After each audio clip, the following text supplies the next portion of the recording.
నమ్మకం నువ్వే జగన్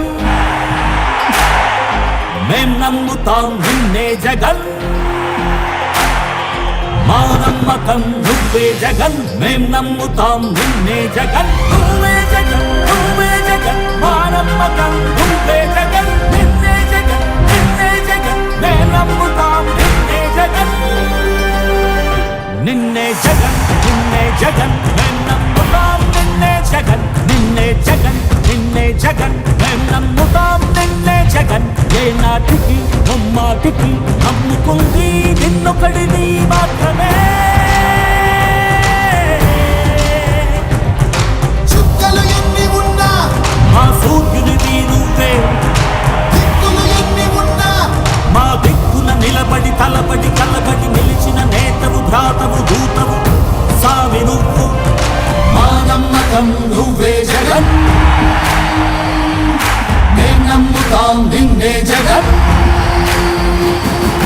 మా నమ్మకం నువ్వే జగన్ మేం నమ్ముతాం నిన్నే జగన్ నువ్వే జగన్ నువ్వే జగన్ మా నమ్మకం నువ్వే జగన్ నిన్నే జగన్ నిన్నే జగన్ మేం నమ్ముతాం నిన్నే జగన్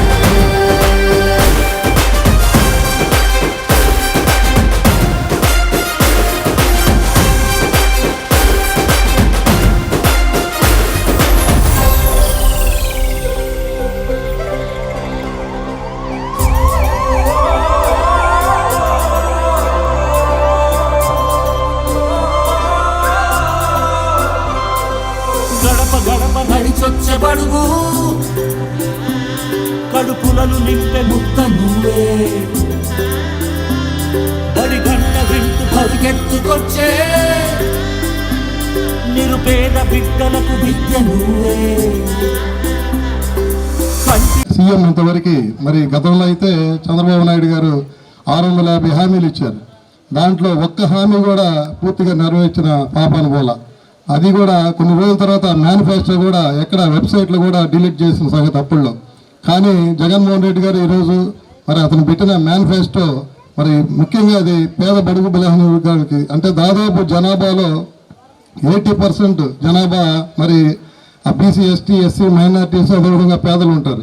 మరి వీరందరికీ ఆయన ఏదైతే ప్రవేశపెట్టాడో సంక్షేమ పథకాలు మరి ఆరోగ్యశ్రీ అయితే మాత్రం అదేవిధంగా అమ్మఒడి చేయూత ఆసరా అదేవిధంగా మరి వాహన మిత్ర ఎన్నో మరి ఇట్లాంటి పథకాలన్నీ కూడా పేదలకే. ఎందుకంటే ఆయన ఏదైతే దిగువ మధ్యతరగతి జనాభా ఉన్నారో వారికే ఆ పథకాలన్నీ వచ్చేటట్టుగా మరి ఆయన ప్రవేశపెట్టాడు. అదేవిధంగా అందరికి కూడా ఆ పథకాలన్నీ అంది. దాంట్లో భాగంగా ఇళ్ల స్థలాలు కూడా ఇల్లు స్థలం ఇచ్చి మరి ఇల్లు కట్టించే పద్ధతి జగనన్న ఇళ్ళు.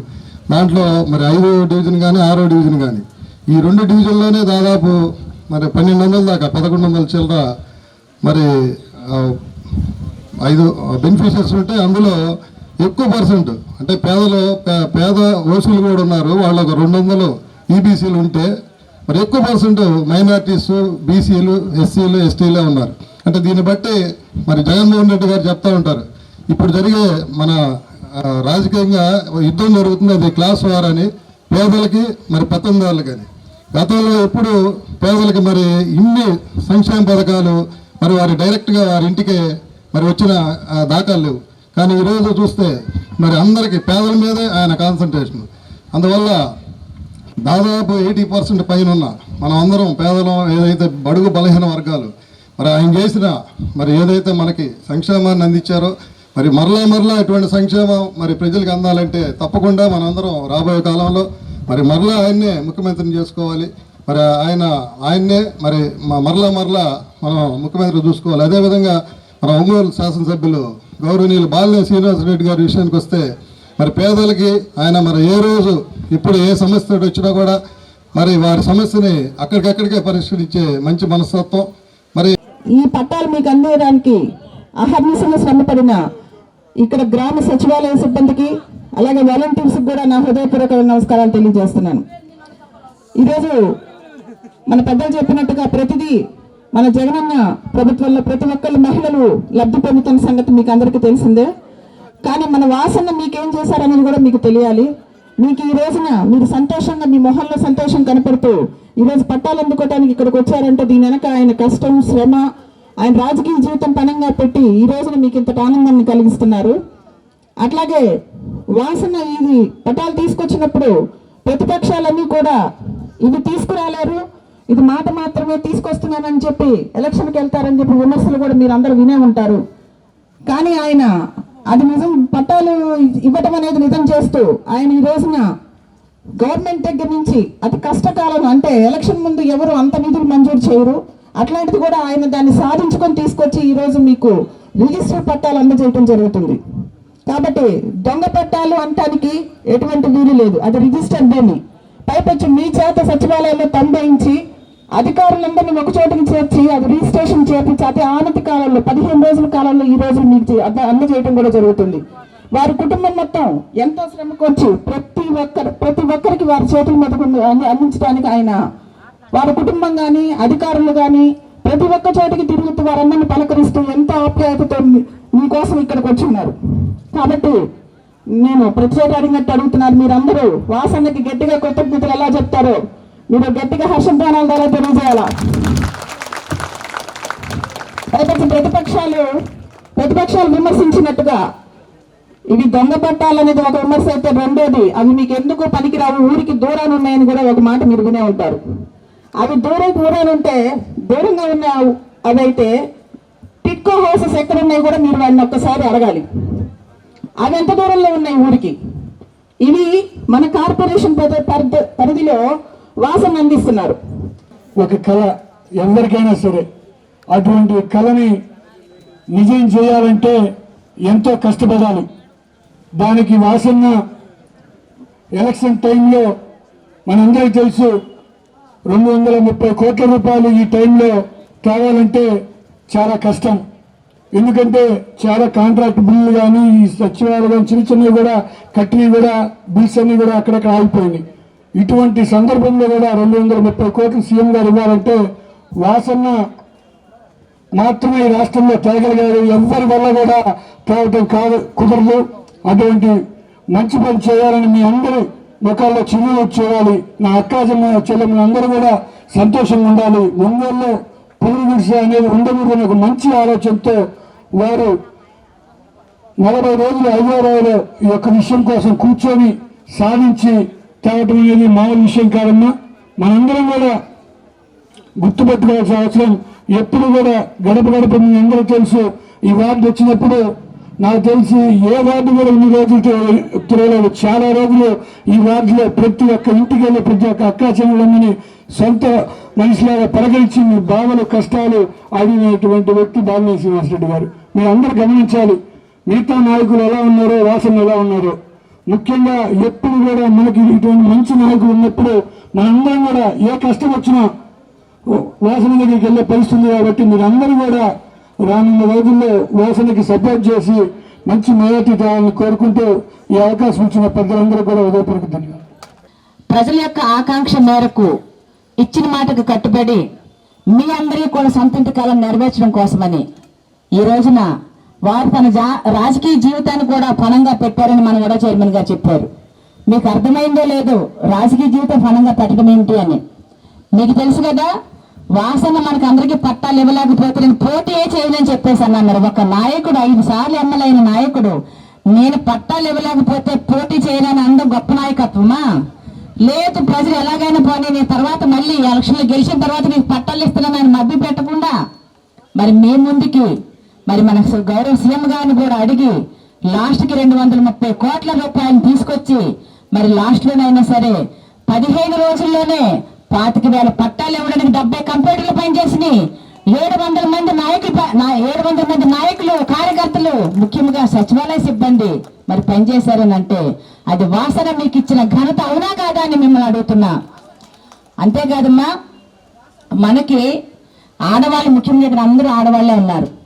ఆడవాళ్ళు మన పుట్టింటికి ఎప్పుడైనా వెళ్ళి మన అన్నలు తమ్ముళ్ళు మన పుట్టింటి వారు ఒక చీర పెట్టినా ఒక చిన్న గిఫ్ట్ ఇచ్చినా మనం ఇంటికి వచ్చి ఏం చెప్పుకుంటా మా అమ్మోళ్ళు పెట్టారు, మా పుట్టింటి వాళ్ళు పెట్టారు, మా అన్న పెట్టాడు అని చెప్పుకుంటామా లేదా? మరి ఎక్కడ అవి మనకు వస్తువులు అయితే ఈ రోజు ఉంటా రేపు పోతాయి. మరి ఈ రోజు ఉండే రేపు పోయిన వస్తువుల కోసం మనం అంత సంతోషంగా నలుగురితో షేర్ చేసుకుంటే మనం జీవితకాలం మన ఇంటి కాలం నెరవేర్చే నాయకుడు ఈ రోజు మన వాసన అన్నగానే అన్న మీకు అందరికి ఇచ్చారంటే అది మీరు జీవితకాలం గుర్తుపెట్టుకోవాలా లేదా, పెట్టుకోవాలా లేదా? ఖచ్చితంగా ఇవన్నీ కూడా మీకు ఇచ్చి ఖచ్చితంగా అక్కడ మీకు మామూలుగా ఒక స్థలాలే కాదమ్మా, రోడ్లు, డ్రైన్లు, కరెంటు, అలాగే వాటర్ హెడ్ ట్యాంక్స్, గుడులు, బడులు, అంతేకాకుండా పార్కులు, ఒకటి కాదు ఒక కొత్త నగరాన్ని కూడా అక్కడ వాసన చేతుల మీద మీకు ఓపెన్ చేయబోతున్నారు. కాబట్టి మీరందరూ కూడా సపోర్ట్ చేస్తూ మరి వాసనను భారీ మెజార్టీతో గెలిపించవలసిందిగా కోరుతూ సెలవు తీసుకుంటాం. జై జగన్, జై జగన్, జై వాసన, జై వాసన, వాసన నాయకత్వం, వాసన నాయకత్వం, వాసన నాయకత్వం.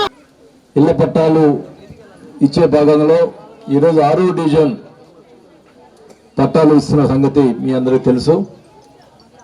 మరి ఈ పట్టాల విషయంలో ఇచ్చేదానికోసం ఎన్నో ఇబ్బందులు ఎదుర్కొన్నాం. పేదవాళ్ళు పట్టాలు ఇచ్చేదానికి కూడా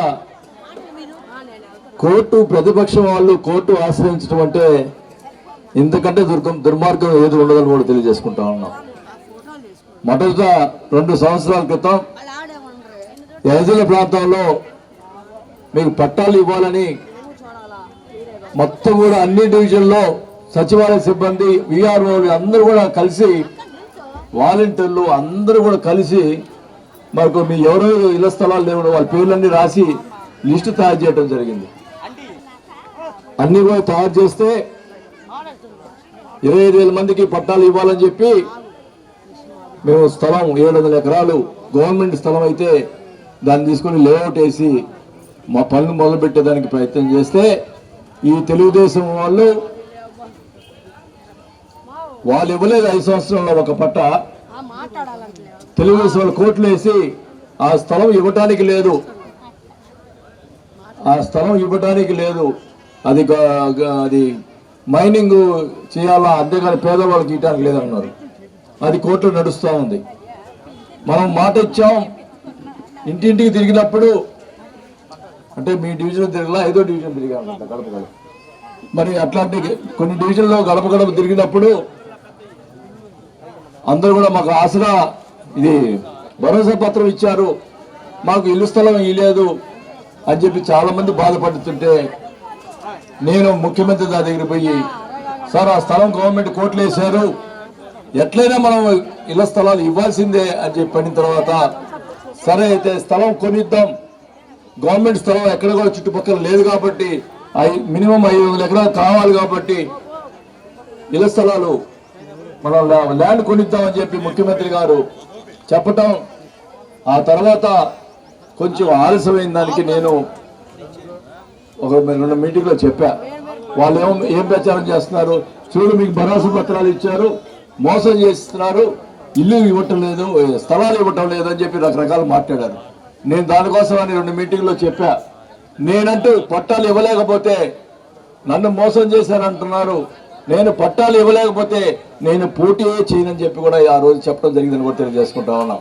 నేను రాజకీయాలు మానేస్తా అని చెప్పాను, దానికోసం చెప్పి ఆలస్యం అవుతుందని చెప్పి నేను సీఎం ఆఫీస్కి ఫోన్ చేసి, నేను ఆ డబ్బులు 230 కోట్లు కలెక్టర్ అకౌంట్లో కొట్టలేకపోతే నేను పోటీ చేయను అని చెప్పి నేరుగా హైదరాబాద్లో కూర్చున్నా.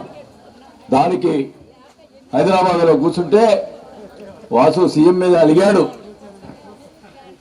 మరి అలిగి హైదరాబాద్లో కూర్చున్నాడు అని రకరకాలుగా వాళ్ళు ఇష్టం వచ్చినట్టుగా ఆంధ్రజ్యోతి, ఈనాడు రకరకాలుగా ప్రచారాలు చేశారు.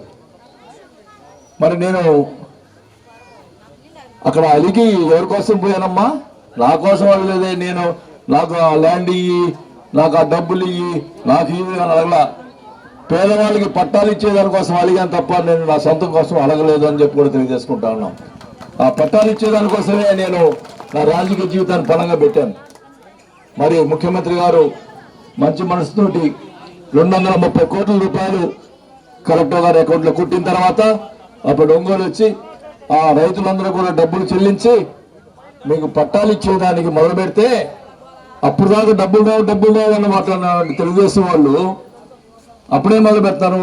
డబ్బులు వచ్చినాయి కానీ పట్టాలు ఇవ్వడానికి టైం లేదు, ఇన్ని 7 మందికి పట్టాలు ఎట్టిస్తారు అని చెప్పి మాట్లాడారు.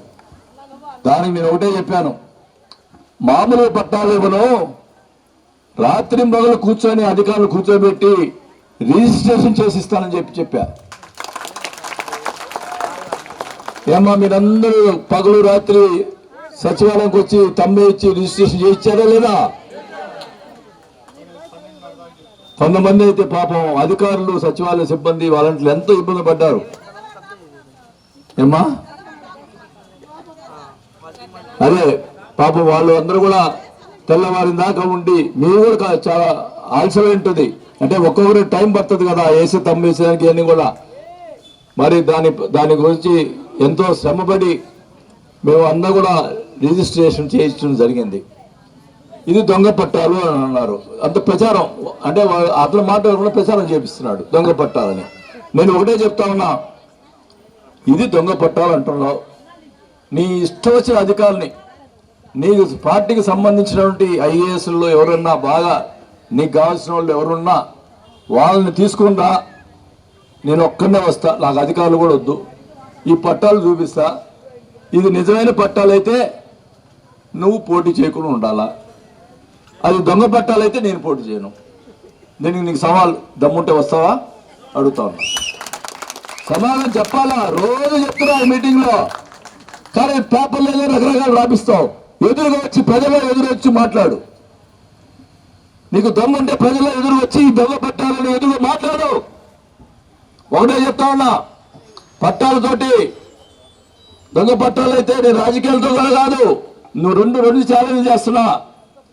అది దొంగ పట్టాలైతే నా యావదాస్తి రాసిస్తా, నువ్వు లేకపోతే నీ ఆస్తి ప్రజలు రాసి, నీ ఆస్తి ప్రజలు రాసి అబద్ధాలైతే ఎందుకు ఈ రకంగా మోసం చేస్తావు ప్రజల్ని?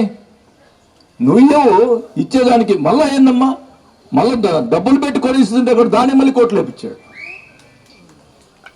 ఆ జడ్జి అడిగాడు నిన్న జరిగింది, నిన్న బుధవారం కోర్టులో జడ్జి అడిగాడు, ఎందుకయ్యా మీరు పేదవారికి పట్టా ఇస్తుంటే ఎందుకయ్యా మీరు పిల్లేశారు అని అంటే, వాళ్ళ లాంచి అతను చెప్పించిన సమాధానం ఏంటంటే, సార్ వాళ్ళంతా వైఎస్ఆర్ పార్టీ వాళ్ళకి ఇస్తున్నారు, డబ్బున్న వాళ్ళకి ఇస్తున్నారు, పేదవాళ్ళకి ఇవ్వటం లేదు. ఇది వాళ్ళు చెప్తుంది. ఆయన ఒక్కడే పేదవాడు, మీరంతా ధనవంతులు అంట. ఏమ్మా ఇది ఎవరు ఎంత వైఎస్ఆర్ పార్టీ ఇక్కడ వచ్చిన వాళ్ళంతా ఒక పార్టీ చూడలా, ఒక కులం చూడలా, ఒక మతం చూడలా. కమ్మపాలలో 350 పట్టాలు ఇచ్చాం. ఎవరు వాళ్ళంతా రెసిపీయా? ఏం మాట్లాడతారు? ఇది ఏ డివిజన్ ఎన్ని పట్టాలు ఇచ్చారు చూడండి. ఈ పక్క డివిజన్లో వాళ్ళు ఎప్పుడైనా ఓటేశారు నాకు? అయినా కానీ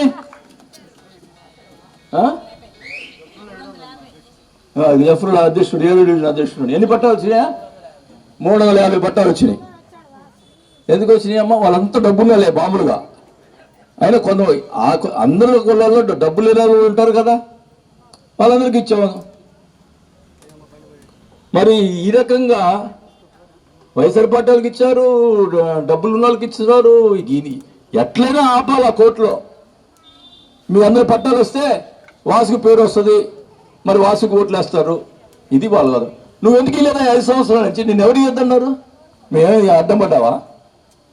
మళ్ళీ అంటాడు దూరంగా ఇస్తున్నాడు అంటాడు, మళ్ళీ ఒప్పుకుంటాడు. పట్టాలు ఇస్తున్నాడు, అది కూడా ఒప్పుకున్నట్టే కదా, దూరంగా ఇస్తున్నాడు అంటాడు. నేను అడుగుతాను, అప్పుడు టిట్కో అవసరం మొదలు పెట్టారు. 16,000 మంది దగ్గర డబ్బులు కట్టించుకున్నారు. ఒకరి దగ్గర 75,000, 50,000, 25,000 డబ్బులు కట్టించుకొని టిట్కో హౌస్లకి 16,000 మంది దగ్గర డబ్బులు కట్టించుకొని 4,000 ఇల్లు కడుతున్నారు. అంటే 12,000 మందికి డబ్బులు ఇవ్వలేదు, వెనక డబ్బులు ఇవ్వలేదు, డబ్బులు కట్టించుకున్న వాళ్ళకి ఇల్లు ఇవ్వలేదు. మళ్ళీ నేను ఇప్పుడు వచ్చి మన వార్డులో తిరిగినప్పుడు 6 డివిజన్లో ఉన్నటువంటి మీ అన్ని డివిజన్లో మీరు టిట్కో హౌస్ డబ్బులు కట్టిన వాళ్ళందరికీ నేను డబ్బులు తెప్పించి రిటర్న్ ఇచ్చా. ఇది వాస్తవా కాదే చెప్పండి? టిట్కో హౌస్ డబ్బులు కట్టిన వాళ్ళు. మరి ఇదేం అన్యాయం? వాళ్ళు ఆయన ఏమన్నా టిట్కో హౌస్ ఎక్కడ ఇచ్చాడు? ఆ ఇంటి పక్కన కట్టాడా? ఎక్కడ కట్టాడమ్మా? చింతల. డబ్బులు తీసుకొని చింతలో కట్టాడు. ఇప్పుడు మనం ఇచ్చిన పట్టాలు కార్పొరేషన్ పరిధిలో ఉన్నాయి, ఒంగోలు కార్పొరేషన్ పరిధిలో ఉన్నాయి. ఆయన ఇచ్చిన కొత్తపట్నం మండలంలో. మీ ఎమ్మెల్యే ఎందుకు కట్టించుకున్నారు? ఎంత ఖర్చుకున్నారు తల్లి? ఎంత ఖర్చుకున్నారు? మళ్ళీ వచ్చిన డబ్బులు? ఇల్లు వచ్చిందా? డబ్బులు రాలేదా? రేపు పొద్దున్న దగ్గర 6 రోజులు నీ డబ్బులు వెనక్కిస్తా. ఉన్నాయి, మీరు సొంతంగా కట్టుకోవచ్చు, లేకపోతే ప్రభుత్వం దగ్గర కట్టుకోవచ్చు. మరి అక్కడ కట్టుకుని అక్కడ వసతులు లేవని అనుకుంటున్నారేమో. మీరు ఇల్లు కట్టే లోపలే, మీకు ఇల్లు కట్టించే లోపలే అక్కడ మంచినీటి ఓవరే ట్యాంకులు, ఇంటింటికి పైపులు, మీకు రోడ్డు, కరెంటు ఫెసిలిటీ. ఇంకోటి చెప్తున్నా, మీకు డ్రైన్స్ ఉంటాయి కదా, మామూలు డ్రైన్స్ కాదు మేము వాటర్ కట్టేది, అండర్ గ్రౌండ్ డ్రైనేజ్. దానివల్ల మీకు దోమలు గీములు అసలు డ్రైనేజ్ బయలుదేరి అండర్ గ్రౌండ్ డ్రైనేజ్ పెడతాం. ఇవి టౌన్లో కంటే అక్కడ మంచి ఫెసిలిటీస్ ఉంటాయి అండర్ గ్రౌండ్ డ్రైనేజ్. ఇవన్నీ కూడా పూర్తి చేసిన తర్వాతే మీకు 9 నెలల్లో ఇల్లు మీ చేత గృహప్రవేశం చేపిస్తా అని చెప్పి ఈ సభాముఖంగా తెలియజేసుకుంటా ఉన్నాం. ప్రతి ఒక్కరు కూడా ఈ లేఅవుట్లో 13,000, ఆ లేఅవుట్లో 12,000, 25,000 మందికి మీకు ఇల్లు కట్టించే కార్యక్రమం ఒక టౌన్షిప్ ఏర్పాటు చేస్తున్నాం. వాళ్ళ అన్ని ఫెసిలిటీస్ తోటి, అన్ని రకాల ఫెసిలిటీస్ అయితే అక్కడ స్కూళ్ళు, పార్కు, అన్ని అమ్యూనిటీస్, స్కూళ్ళు, పార్కు, మీకు సౌకర్యాలు, అన్ని సౌకర్యాలతోటి అక్కడ ఒక టౌన్షిప్ ఏర్పాటు చేస్తున్నాం. ఒకటే కోరిక నాకు, నేను రాజకీయాల్లో ఉన్నా లేకపోయినా చివరిగా ఎవరైనా కూడా అక్కడ మాకు వాసు కట్టించాడని చెప్పి మీ పిల్లలు కూడా అనుకోవాలనేది నా తపన. దానికి తప్ప ఇంకా వేరేదేం లేదు. మీకు ఆ రోజు పట్టాలు ఇచ్చేటప్పుడు నేను 2 సార్లు అనౌన్స్ చేశా, మీకు పట్టాలు ఇచ్చేటప్పుడు చీరలు పెడతాను అని. ఆ రోజు ఇంటికి వచ్చా, మీకు అనౌన్స్ చేసిన తర్వాత ఇంటికి వచ్చా. మా ఆవిడ అయ్యింది 25,000 మందికి చీరలు పెడతా ఉన్నామంట కదా నింది. అది కరెక్ట్ కాదు, పెడతామని చెప్పా, అది కరెక్ట్ కాదనింది. ఏందన్నా, మనం ఇల్లు స్థలం ఇస్తున్నాం, దంపతులు బట్టలు పెడితే బాగుంటుంది కానీ ఒక అచ్చంగా చీర పెడితే బాగుండదని.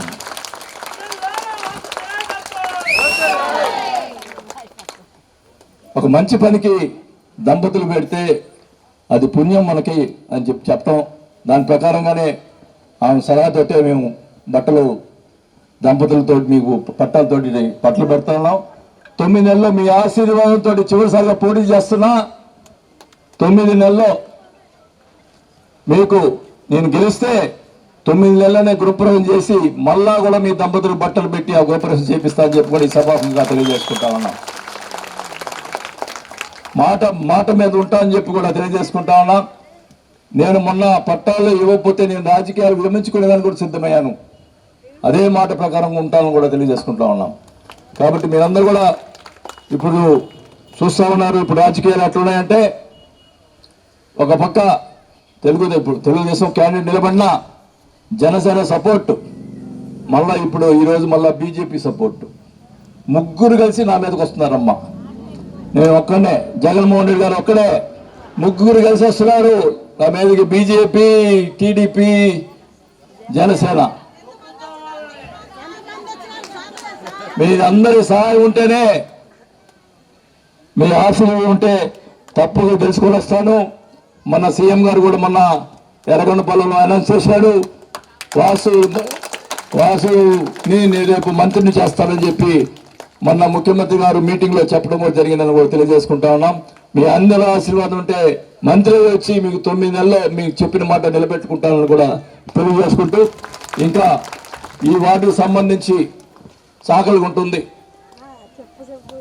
చాకలిగుంటకు సంబంధించి మామూలుగా అయితే పట్టాలు ఇచ్చేదానికి మాకు ప్రాబ్లం లేదు, కానీ అది కన్వర్షన్ చేసి కుంట అనే ప్రాబ్లం వల్ల సుప్రీంకోర్టు ఇచ్చినటువంటి గైడెన్స్ ప్రకారం కుంట అనేది పట్టాలు ఇవ్వకూడదు అనేది గైడెన్స్ ఉంది. దానికి అక్కడ నీళ్లు ఉండటం లేదు అని చెప్పి ఒక రికార్డు తయారు చేయించి అన్నీ చేయించి కూడా ఇక్కడ కలెక్టర్ గారి దగ్గర నుంచి రికార్డు తయారు చేయించి ఐజేసి పైకి పంపించడం జరిగింది. ఆ పంపించిన దాంట్లో ఏదో చిన్న ప్రాబ్లం వచ్చింది, సరిగ్గా రాయలేదు, మళ్ళీ వెనక్కి పంపించాడు, మళ్ళీ రాసి పంపించిందని మళ్ళీ రాసి పంపించాం. త్వరలోనే మీకు అవి కూడా చాకలిగుంట కూడా మీకు వచ్చే ఏర్పాట్లు చేస్తున్నామని చెప్పి కూడా ఈ సభాముఖంగా తెలియజేసుకుంటా ఉన్నాం. ఏదైనా మనం చేయాల్సిన పని మనం ఏదో రకంగా అది పని చేయించాలని చెప్పి కూడా ఆశ పెట్టి ఆశని నిరాశ చేయకూడదు అనేది నా కోరిక. ఖచ్చితంగా దానికోసం నా సాయశక్తులా పోరాడుతూ ఉన్నానమ్మా. ఖచ్చితంగా వచ్చేదానికి ప్రయత్నం చేస్తాను. మరి చాకలగుంటకు సంబంధించి ఆ కార్యక్రమం కూడా చేస్తామని చెప్పి కూడా తెలియజేసుకుంటూ